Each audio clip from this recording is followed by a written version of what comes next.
En la escena. El podcast de historias de rescates y rescatistas, y con ustedes su anfitrión Manuel Bassani. ¿Cómo están? Aquí estamos nuevamente en nuestro podcast que hoy verdaderamente va a ser muy especial. Vamos a hacer un podcast sobre una persona muy querida por muchas personas en el ámbito de búsqueda y rescate, y me imagino que sabrán de que se trata de Julio Lescarbura. Este podcast estamos en ya a 12 años de su fallecimiento y queremos hacerle un homenaje especial y conversar con varias personas de su parte humana, además de su parte de rescate, de cómo era él, de cómo él era en su casa, de cómo él era en otras actividades. Así que los invito, vamos a tener unos invitados muy especiales que van a ser una sorpresa para ustedes, después se los digo. Pero antes de empezar, lo que quiero es hacer un poquito de resumen de quién era Julio Lescarbura y qué hizo en su vida, para que tengan una idea de esta persona. Hice algunas investigaciones de varias personas que escribieron sobre él y traté de hacer un resumen de su trabajo. Así que Julio Lescarbura, como les dije antes, trabajó en búsqueda y rescate y se puede decir que estuvo más de 50 años dedicado a salvar vidas. Julio Lescarbura es uno de los fundadores del Grupo de Rescate Venezuela, de Fundasocial, que luego fue la Defensa Civil Venezolana, o sea que fue fundador también de Defensa Civil. Además, Julio fue director de Protección Civil del Ministerio de la Juventud, donde trabajó junto a Charles Bruber Carías, que era el ministro en esa época.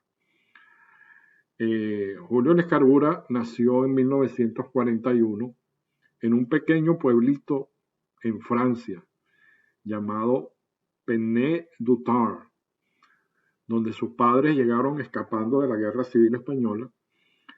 A los 5 años de edad lo llevaron a Venezuela después de la Segunda Guerra Mundial, imagino, en búsqueda de mejores recursos y trabajo.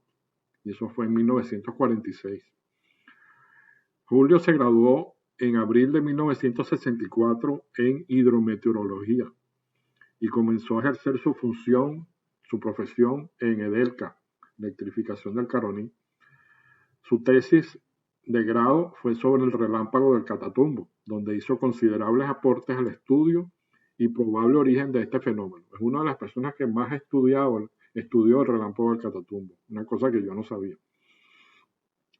Posteriormente, Julio trabajó en el Servicio Meteorológico de las Fuerzas Aéreas en Maiquetía, en el aeropuerto de Maiquetía, como pronosticador, pero no pasó mucho tiempo antes de que dedicara todo su esfuerzo a su verdadera inclinación, la búsqueda y rescate de personas, grupos extraviados y lesionados, y el trabajar en rescate, en desastre. Cuando Julio trabajaba en el aeropuerto de Maiquetía, sus compañeros de trabajo comentaron que más de una vez dejó la guardia porque había una emergencia de un incendio y se iba en una avioneta al lugar del siniestro. Eso merecía sanción por el abandono del cargo, pero elogios y reconocimiento por su constante dedicación a estas actividades de defensa civil. Julio Lescarbura, nuestro maestro SAR, era un instructor nato. Todo te lo explicaba al detalle. Tuve la oportunidad de compartir con él varias emergencias y simulacros. Era increíble cómo se documentaba e investigaba todo como el mejor científico. Siempre andaba con su maletín negro donde cargaba sus tablas, plotter, guías, su pasaporte en caso de tener que volar fuera de Venezuela y una brújula en la muñeca. Era una enciclopedia ambulante. Lo que tú le preguntaras, si no lo sabía, lo investigaba y luego te daba la respuesta. Y recuerden que en esa época no había internet. Todo lo anotaba, tenía sus libreticas. Nunca se preocupó por uniformes, ni morrales especiales, ni botas de selva. Él solo se ponía lo que tenía, agarraba una chaqueta verde o una camuflajeada y por supuesto su maletín negro. Cuando salía de su casa, nunca sabía cuándo volvería. Todo dependía si lograba encontrar a los perdidos o a la aeronave siniestrada.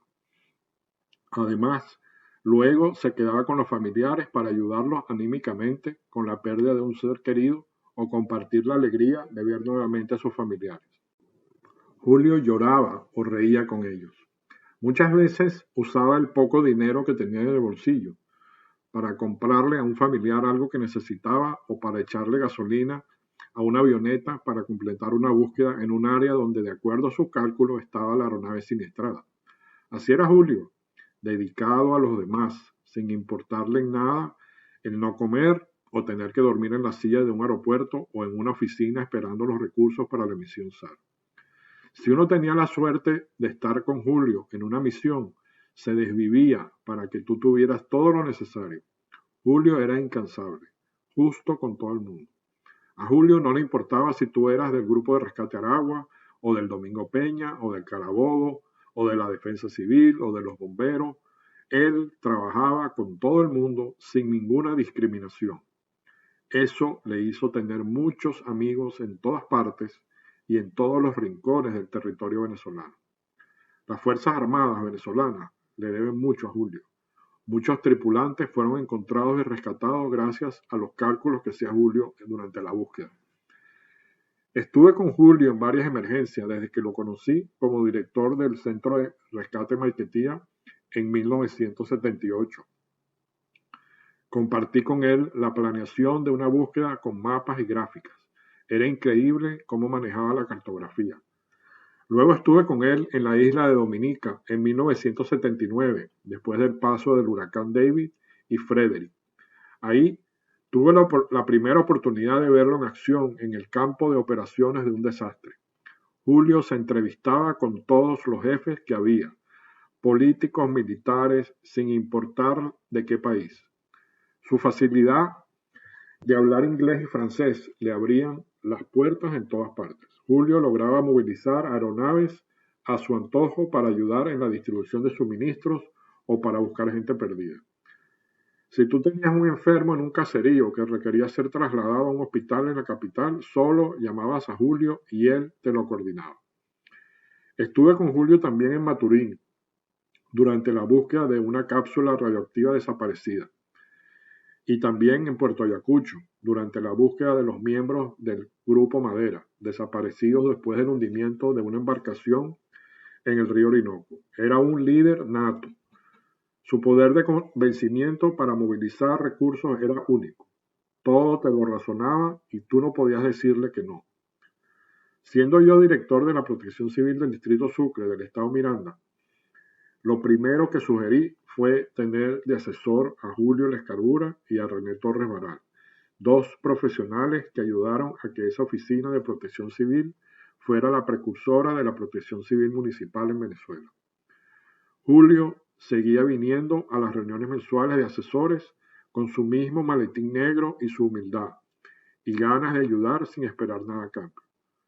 Recién un año antes de su partida, manteníamos contacto por correo electrónico, ya que yo ya vivía en los Estados Unidos y me comentaba de unos escaladores perdidos en Mount Hood, en el estado de Oregón, donde los grupos de búsqueda habían cancelado la operación y que, según él, no era posible porque todavía tenían chance de sobrevivir y rescatarlos vivos.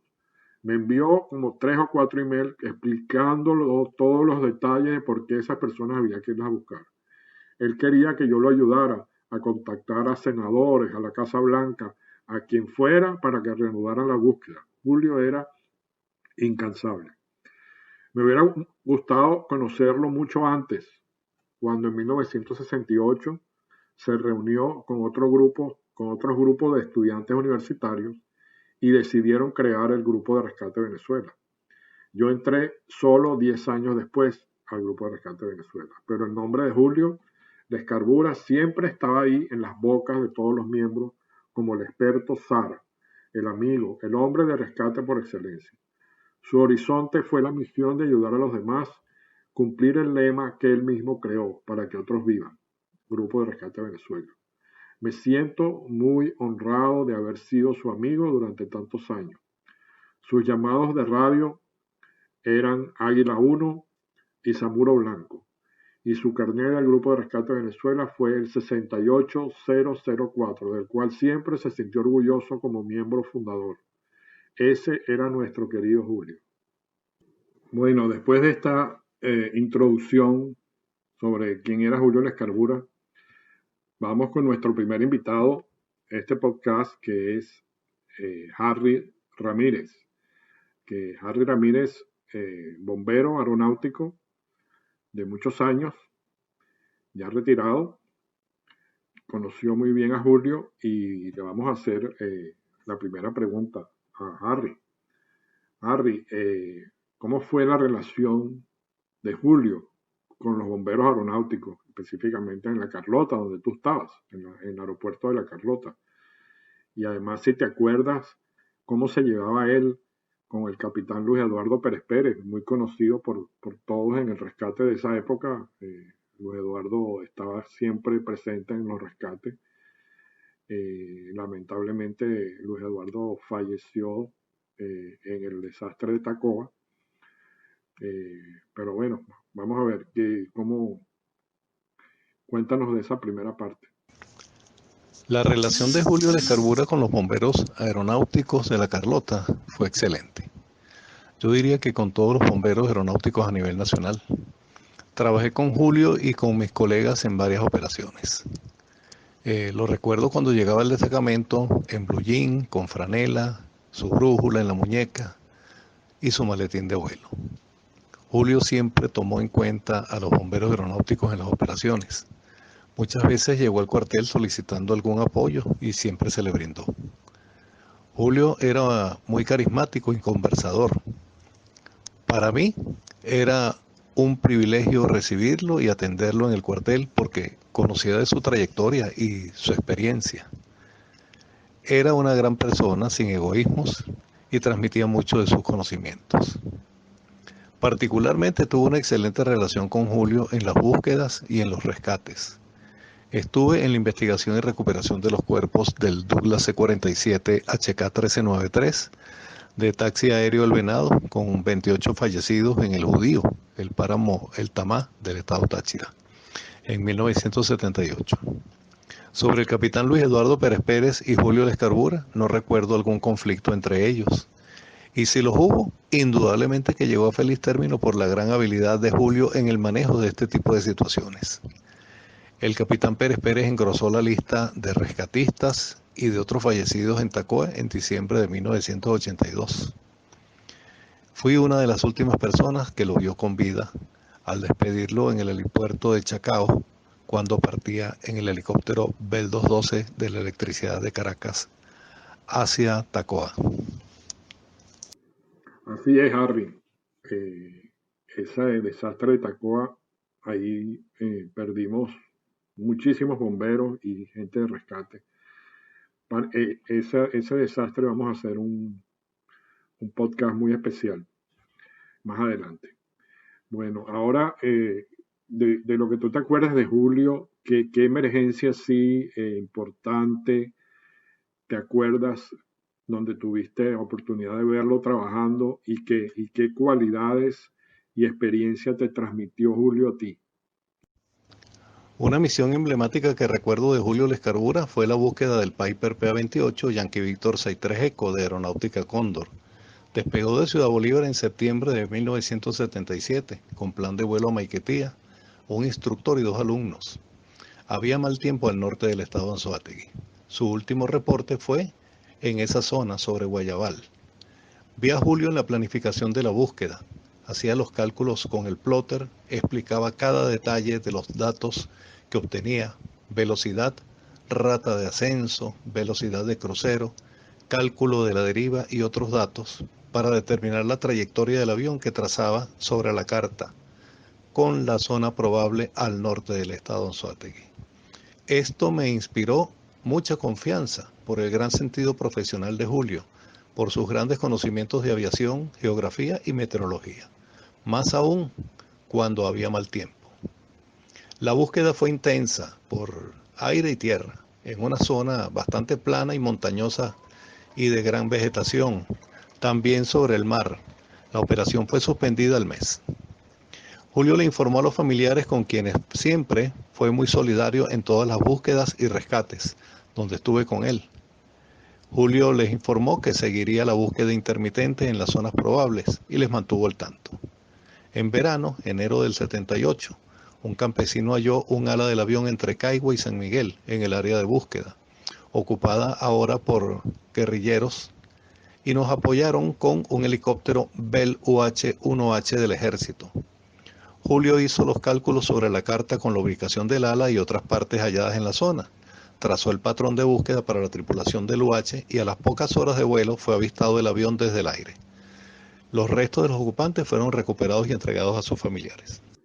Realmente, como dije anteriormente, Julio manejaba la cartografía y la meteorología de una manera excepcional. Harry, otra pregunta. ¿Cuándo fue que lo viste por última vez? ¿Qué te comentó? ¿Qué nos puedes comentar de ese encuentro? La última vez que vi a Julio Lescarbura fue en Caracas. Creo que fue en el año 2005. Nos encontramos en la pasarela de Parque Central al estacionamiento Fulchola.